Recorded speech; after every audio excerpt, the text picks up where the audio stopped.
Hey everyone, welcome.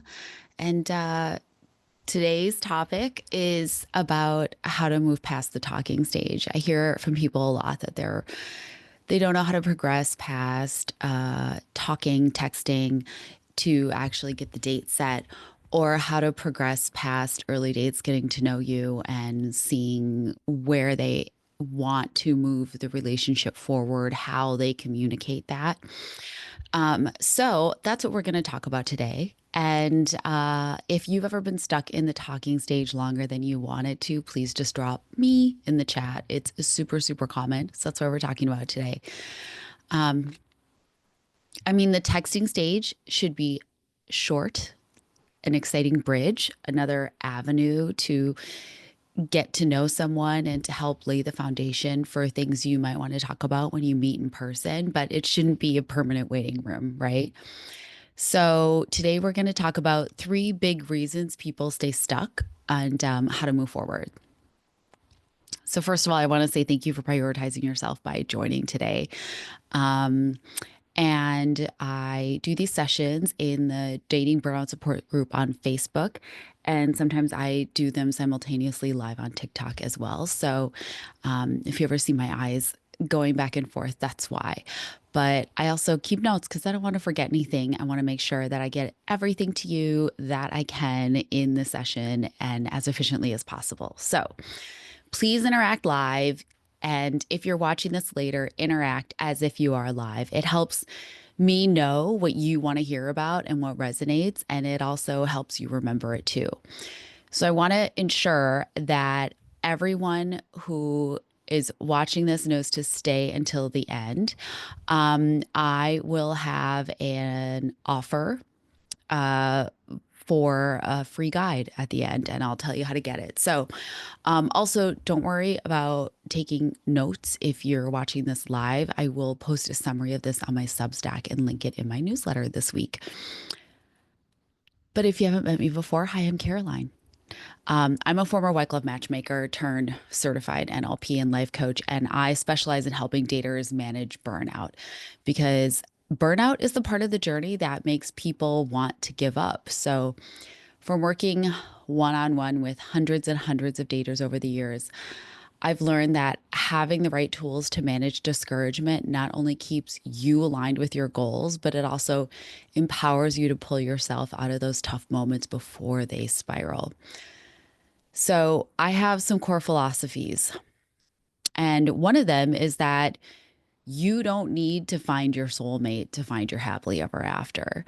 And instead, there's the ideal relationship. So it's a dynamic that works for who you authentically are and what you want in life. So my work is about helping you stay on the path to creating the future you want by focusing on your empowerment and the things you can control.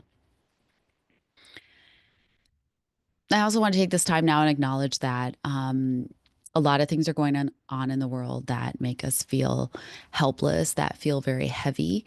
And I hear a lot from people that they don't see the point in like dating or caring about finding the ideal partner in times like this. Like they just feel like they have bigger fish to fry. And I totally understand that viewpoint. Um, I understand that kind of opting out of that construct might feel like a form of protest. You really want to focus on what's within your control. And I completely support that impulse. I always support people who are very happy and fulfilled single. The work I do is for people who've always imagined that wonderful supportive relationship in their life and they don't want to give up on it and they feel like they might. That's really my sweet spot for helping people. I also want to point out that you're entitled to seek happiness within the purview of what you can control in dark times because it helps you cope. Creating community and connections helps you in times that are chaotic. So, I do my best to keep things constructive, positive, and focused on solutions. If you've ever been in a comment section where everyone's just complaining about how bad dating is, how bad the opposite sex is, making generalizations, blaming everything except focusing on what's within their control, this is the antidote to that. I do not subscribe to that. Once in a while, I'll say some things that are pretty off the cuff, but they are based on things that I have experienced in my professional and personal life. But I always want to focus on you having solutions and feeling empowered. So we leave the blame game behind and we're going to focus on building you the life that you deserve. So if that's what you want, this is where you belong. So let's go back to the topic of how we can progress past the talking stage to gauge real interest and compatibility and respect everyone's time. So I want to level set first. A lot of this today will be about texting as early pre-date communications, regardless of whether you first met in person or through friends, or they just sent each other your phone numbers or something like that, or dating app or anywhere else. So, and again, stays tuned at the end to find out how to get a free guide on conversation starters. They'll set you apart from the crowd. One of the common issues in modern dating is over-reliance on digital communication, but who wants to actually use a phone for what it's meant for, right? Phone phobia is a real thing. It's been studied, it's been written about. So let's talk about what a real connection is and what an illusion of a connection that doesn't lead to any progress in getting to know each other or setting up time together in person. So communication is not viewing and liking stories and posts, forwarding memes, or just reacting to texts with your quick reaction emoji, or saying, LOL, or that's crazy. These interactions create an illusion of connection, but you can't replace real conversation. And it doesn't with this. That's not how it works. And it doesn't really tell you anything more about someone, right? So if you're going to rely on texts as the method through which you start to establish a connection before determining if you want to go on a date, you need to ensure they are intentional and they serve the purpose of getting to know each other. So continuing with the usual, how are you based questions and hoping that somehow naturally a date is set from relatively meaningless information is going to be, it's going to be a waste of your time, right? And their time too. Like it's totally natural to have formats where you show up better. Okay. So for example, I'm far more jokey and silly in person. Like I'm way more like people do a double take and go like, I can't believe you just said that, than I am in this format, right? But considering how ubiquitous texting is, just saying I'm not good at texting is not really an acceptable excuse. Like most people really rely on it to stay connected. So you need to find a way to build that skill up. There are endless possibilities of questions you can ask someone to break the ice and get to know what they care about and find out what you have in common or relate on. So I never know what to say is not an excuse for not making the most of the opportunity you get when you match with someone or get their number or they respond to your DM. The key is to not become pen pals and miss your window to suggest meeting up. And again, I'll tell you at the end how to get my free guide of conversation starters. It's going to make this really, really easy. Okay. So let's think about how we move forward when we're in the texting stage. You want to suggest meeting early on. So instead of waiting weeks and thinking that the conversation will naturally progress there or playing like a game of chicken, thinking the other person's going to suggest it, just say, hey, I enjoy our conversations. Let's grab coffee or lunch or whatever and see if we vibe in person. When are you available to meet? All right. If they constantly dodge plans, just accept the reality. They may like your attention. They are not ready to date. Move on for whatever reason. It doesn't even matter why. What matters is they're not intending to meet you in person. They don't really care why. Okay. So if they're not meaning to, and that's what you want, move on. So if you've been dating a little bit or you've gone out once or twice and you've talked and it seems okay, like another thing that stalls people out early, especially in those situations, is letting fear of rejection or unclear intentions hold you back from taking the risk of sharing your feelings or intentions.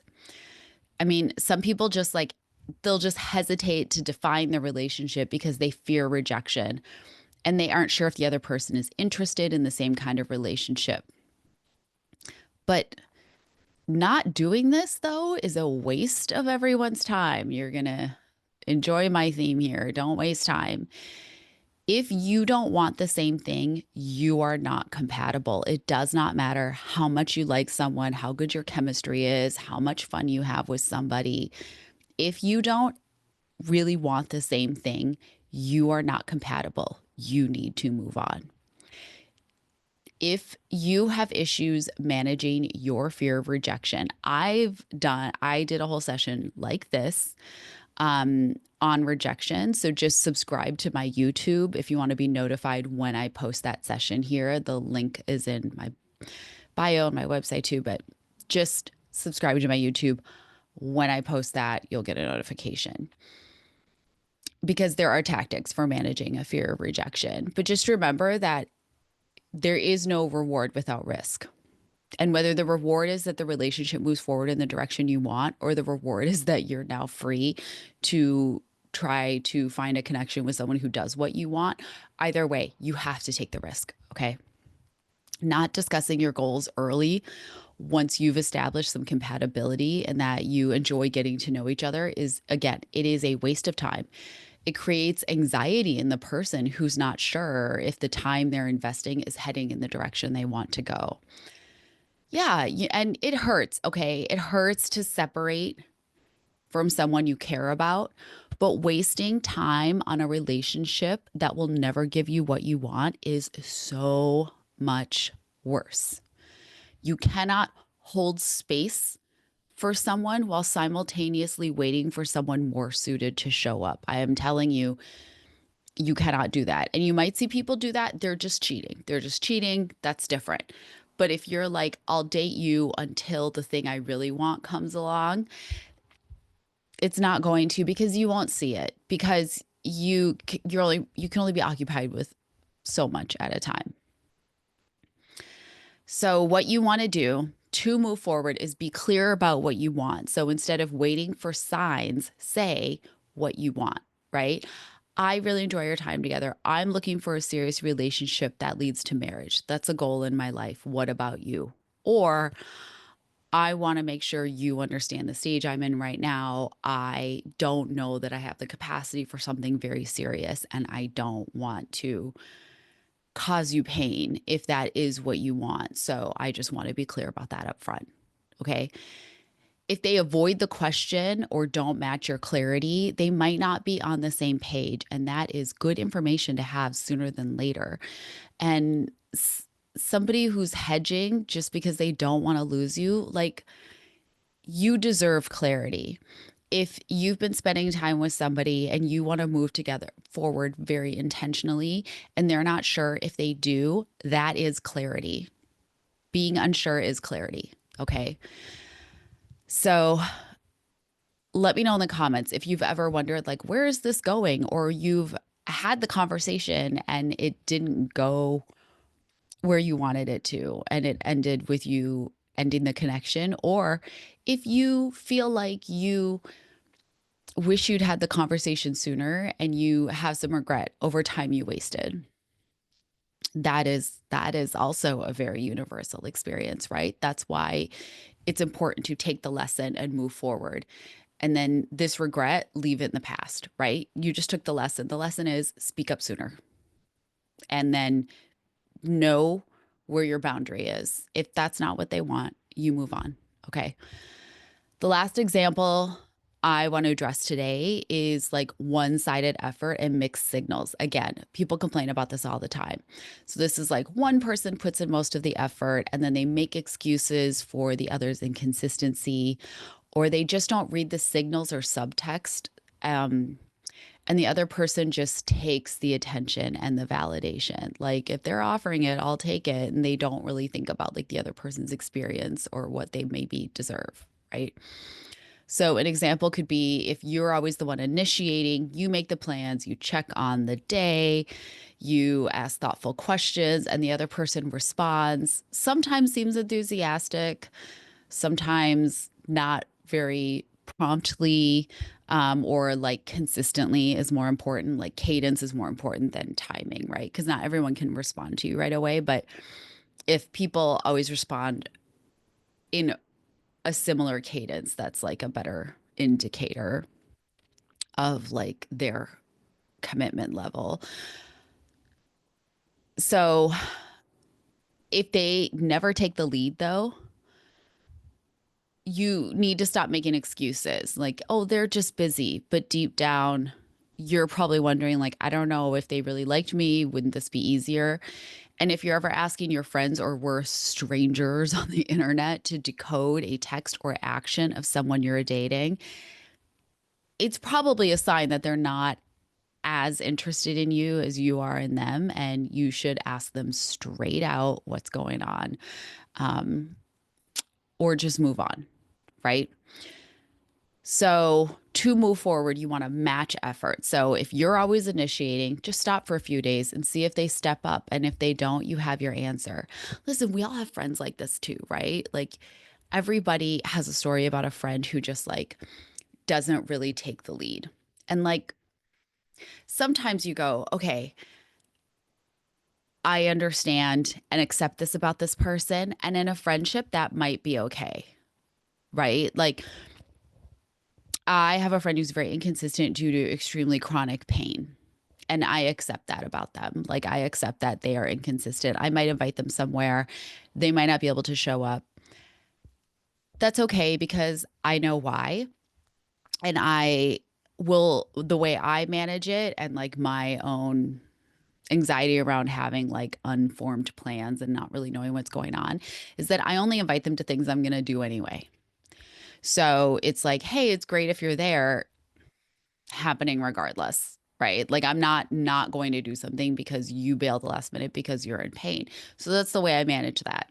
Like you find that situation, right? That's okay for a friendship. But in a relationship, you need to be matching energy. You cannot long term be doing all the work. And remember, like stuff that's happening early, if it's a problem, it's only going to get magnified later. Like in the beginning, in the first like 3 to 4 months, people should really have their best foot forward. And if something's a problem in the first 3 to 4 months, it's only going to get exacerbated as they get more comfortable and feel more sure that you're going to be there regardless of what they do. So if you're having problems, I've had clients who tell me about like relationships they've had where in the first 2 months, they're having massive fights. Why? What could you possibly be fighting about in the first 2 months? How much did you project information onto them that caused you to have such a deep connection that in the first 2 months of dating, you were so emotionally invested that you thought it was worth your time to have a massive fight with them? Why? How is this? How is this? This doesn't make any sense. Doesn't make any sense. Okay. So we don't do that. If you're in the first 3 to 4 months of dating somebody, you should just be getting to know them. And you should all have your best foot forward. And it doesn't mean fake. It just means you're just getting to know each other. You shouldn't be so emotionally invested that they feel like they can get away with anything and you'll still be there. That's you if that's what's going on for you, slow down. Slow down.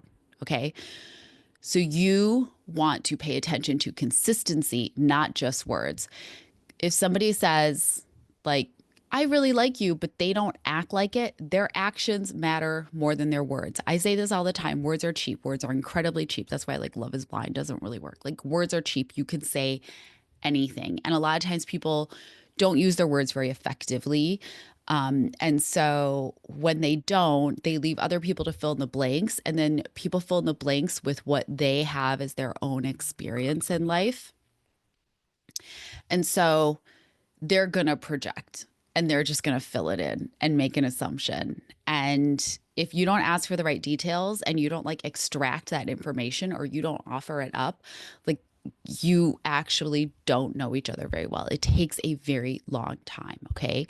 So This is why you do not commit too early. You do not project information to fill in the blanks. Trust is words aligned with action over time. Time is the key factor here. And in person, so you can observe them and not merely just trust what they say. Again, words are cheap. Words are really, really cheap. Okay. Actions speak volumes. So I'm curious. Tell me in the comments. Have you ever kept talking to someone because you wanted them to show more effort, even though they weren't? Right? Just say, oh, been there in the comments, because it's really, really, really common. Okay, so to recap, we're going to move beyond the humdrum text. How was your day? How are you? What do you like to do? Where did you go to school? Who cares? Who cares? Right? You're going to take risks earlier to share what you want in the relationship. And you're going to match energy, and you're going to notice when it's not matched, and you're going to address it or move on. All right. So this week, I want to challenge you to take control of your dating life by trying new conversation starters, having a clarity conversation, or setting up an in-person date, or stepping back from a one-sided situation and reclaiming that space in your mind and in your heart and in your life. Okay. So you can comment talking stage to schedule a free call with me. I'll handle it from there if you comment. And you can use the free call to talk about whatever is going on with you. That's your time, and you'll get value regardless of where we go from there. If we don't work together, I have people call me, and the things that are going on with them are not like, this isn't the time for them to work on a coaching program, but I point them to other resources, and they have some peace because they were able to talk something through with someone objective. So you can spend that time how you want it. You book that call with me. I'm going to send you the free guide to conversation starters. I put together a long list of different tones, different types of questions you can ask that meet different moods and different situations, but are a little disarming, they're interesting. They're going to tell you a little bit more about someone. They're going to make things more fun, more flirty, more playful, more interesting, more thoughtful. And you'll be more remembered, especially if you're like on apps and you're looking for a way to be set out from the other person opens up their messages and it's just, hi, how are you? Hi, how are you? What's up? What's up? They're going to see your question and go, okay, that's one. That's a good question. I would like to answer that one, right? It's going to give you more to go from. So I made a big guide for it, and I will just email it to you if you book a call. All right. What's the other thing? Oh, I usually do this every week. If you're in the Facebook group, that's where I do these. Today I had an issue with it. So I'm doing this on YouTube. But if you are in the group, I do these every week. I think I've taken off like 2 weeks this entire time that I've been doing it. And they don't live forever. They are going to, starting soon, they're going to start just having a 30-day life on there. So if you're in the group and you've been meaning to go back and get caught up, don't wait, because they're going to get deleted soon. And also, my newsletter comes out every Friday, and I round up dating and self-care, self-love, all kinds of interesting things from around all corners of the internet.